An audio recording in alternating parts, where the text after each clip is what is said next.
মধ্যপ্রাচ্যে চলছে ইরান-ইসরায়েল উত্তেজনা। এর মধ্যে ধারণা করা হচ্ছে ইরান পারমাণবিক বোমার পরীক্ষণ করেছে।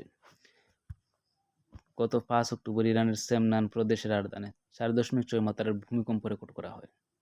ভূমিকম্পটি উৎপত্তিস্থল ভূপৃষ্ঠ থেকে ১০ কিলোমিটার গভীরে, ১১০ কিলোমিটার দূরে রাজধানী তেহরান থেকে ভূমিকম্পটি অনুভূত হয়। ধারণা করা হচ্ছে ভূমিকম্পটি আসলে পারমাণবিক বোমার পরীক্ষণের ফলে সৃষ্ট। যদিও ইরান এ বিষয়ে কোনো কিছু নিশ্চিত করেনি, তবে সন্দেহ থেকেই যায়। কারণ ২০১৩ সালে ফেব্রুয়ারিতে এরকমই ভূমিকম্প নর্থ কোরিয়াতে অনুভূত হয়।